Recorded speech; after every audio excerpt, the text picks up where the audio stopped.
Those right there are dead fish carcasses from some perch I caught this morning.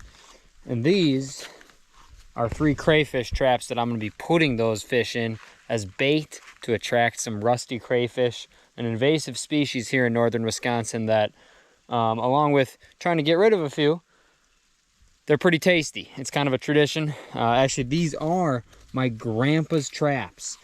My grandpa passed away years ago, and this was his tradition to trap crayfish and have a crayfish boil. So I'm up north in northern Wisconsin for a bit. A couple of these are still functioning. I mean, they definitely have seen better days. I've kind of doctored them up and tried to patch some holes in them. And then this one is a different strategy of one. But essentially, the plan is, and how these work, is you put the fish carcasses in there. The crayfish are going to smell them, and they can only get to them by going in through these funnels. And once they get in, they're just not smart enough, or they eat the bait and don't have any reason to leave until tomorrow when I come and pull these guys in. So that's the plan. Set 3 traps out here. I've got the little buoys tied on them, or bottles, to make sure they don't float away, and I know where to get to them from. And hopefully tomorrow we've got some crayfish in and do a little catch and cook. I'm gonna distribute this bait pretty evenly into the different traps.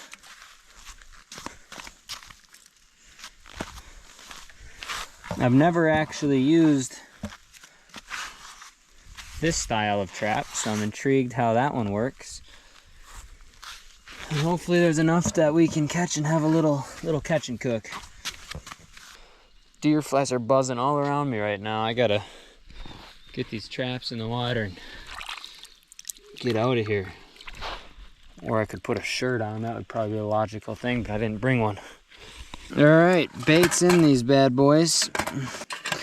Close them up and go put them out here.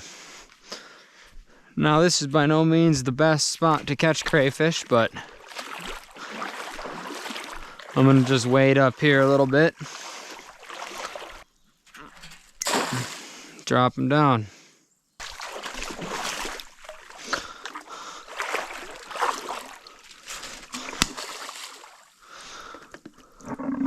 And finally this one, we'll see what this one catches. I've never used this strategy trap before.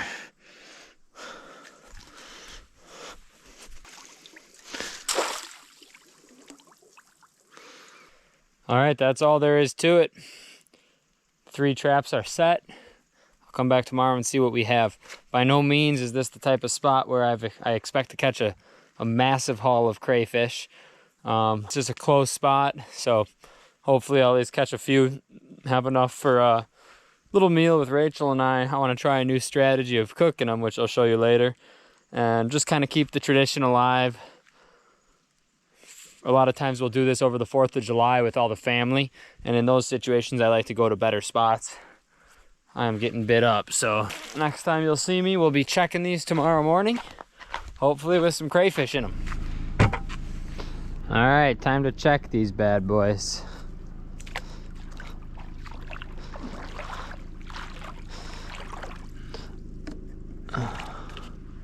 I can already see one crawling around on this one. Oh, nice. We got some good crawfish in here. Not many, but a couple nice ones. We got some. Really? Yeah, you want to grab the bucket out of the back?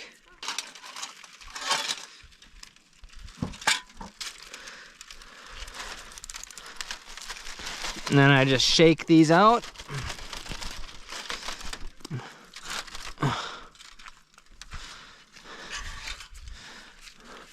And put them in the bucket before they get back to the water. Why does that one have blue legs? Where?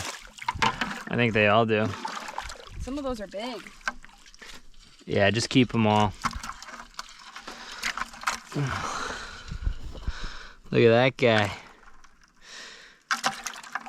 You can see what they do to the fish carcasses in there. Absolutely cleaned them, and that's why they're considered an invasive species. They're known to latch on to actual fish, walleye, whatever, not let go and just start eating them. Let's go check. This is that different type of trap. I don't really know too much about these traps or how they work.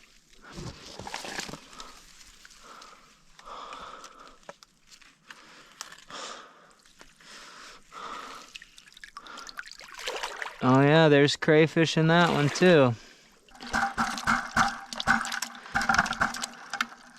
Not many real big ones in there, but... Ooh, you got some blackberries. I did. Nice. Your mom and Emma. Mmm. They're really good. Careful, there's a lot of poison ivy here.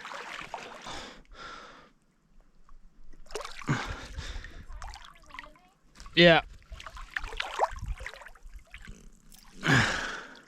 Fuck you. Okay, is there like a fly on my back? It wasn't a fly, but it was something.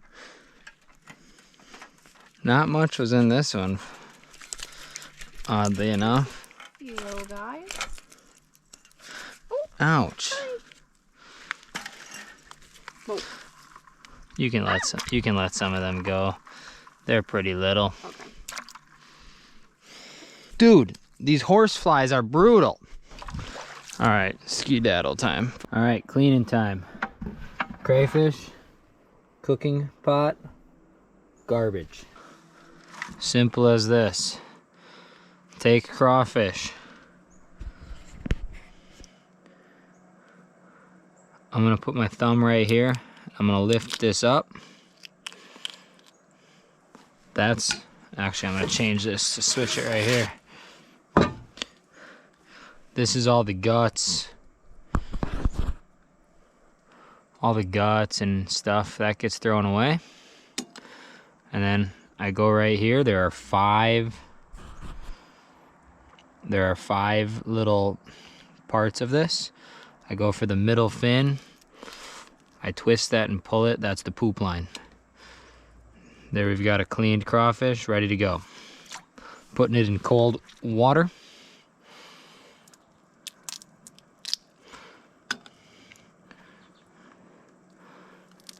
Simple as that.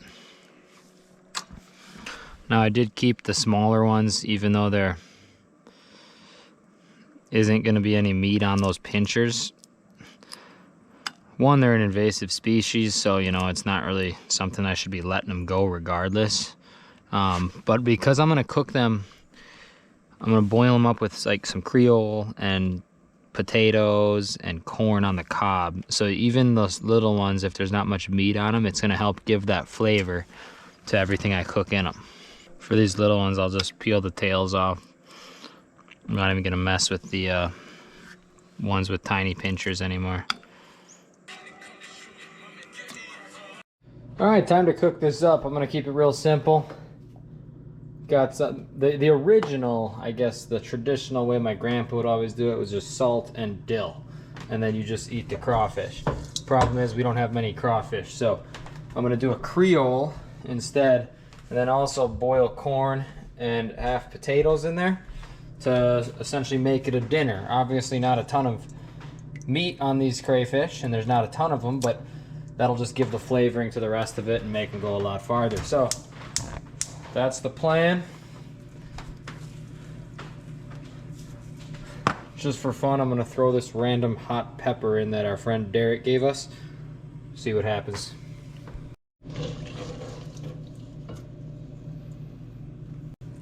Throw those two in, and then do the potatoes. It smells good. Ooh. Good catch. All right. Rachel, I think it's done. Because when they turn orange and red, that is how you know they are done. It does not take long. Bring it to a boil. I did a couple extra minutes after that and then shut her down. Potatoes need to be tender, that's the main thing.